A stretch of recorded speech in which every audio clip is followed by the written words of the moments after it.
Prime Minister Stephen Harper has started the new year with a significant change to his cabinet. He has shuffled controversial Veterans Affairs Minister Julian Fantino to another portfolio, a move that many on Parliament Hill are seeing as a demotion. Hannah Thibodeau is in Ottawa with the details on this change. Hannah. This most definitely is a demotion for Julian Fantino. He was Veterans Affairs Minister. He left Rideau Hall after now being moved to the position of Associate Minister of National Defence.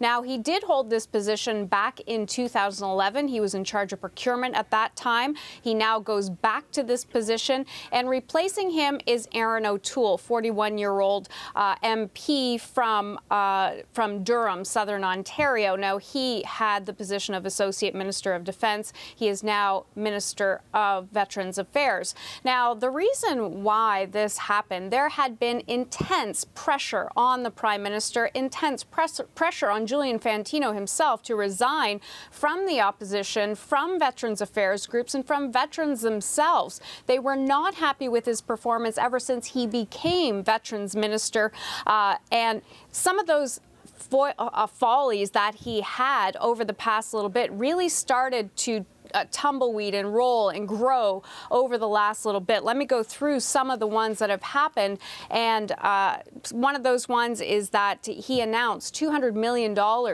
This was to go towards mental health issues for veterans, and it was supposed to be spent over 6 years. The press release even led people to believe that it was over 6 years. Then come to find out, it was really over a 50-year time span. So he got criticized for that. Also, there was the fact that over $1 billion hadn't been spent in the department over 7 years, and that money went back into general coffers. This at a time when veterans were saying they needed that funding. And then also there were 900 jobs lost at the department. There was also the fact that the Auditor General put out a very scathing report just recently saying that the government wasn't facilitating veterans or mental health services for veterans in a timely manner.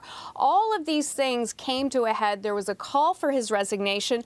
And so what happened was that the Prime Minister put in some help for Minister Fantino at the time. They gave him a deputy minister.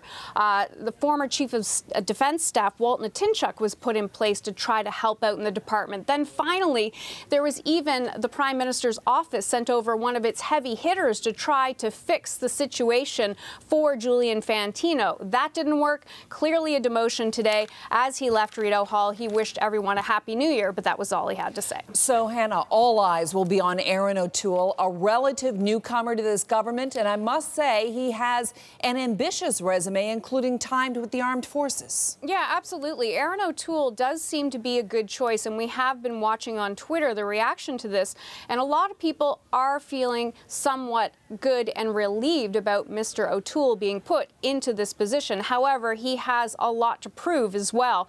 He first was elected in a by-election in 2012. This was to replace former cabinet minister Bev Oda, who resigned in July 2012.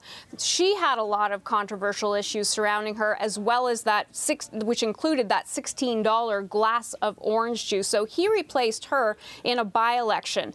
He's also a former Air Force officer. He was in that role for about 12 years. He left the Canadian Forces in 2000 to go to Dalhousie Law School, and he was a lawyer until he ran for the position to be a member of Parliament. He won that quite handily in that by-election. So now he replaces Julian Fantino in this role. He has that support by Walt Natinchuk, the former Chief of Defence Staff, in that role as Deputy Minister. So he left today, and he was saying that he was happy to serve veterans. That was all he had to say at this very quick ceremony. The Prime Minister was there as well, but things were kept pretty close to, cards kept close to their chest. We didn't hear this from the Prime Minister's office originally. We had heard speculation about it, but then it came out that these two roles were going to be changed. But definitely a demotion for Julian Fantino, and definitely the opposition are going to be satisfied that he was removed from the role of Veterans Affairs.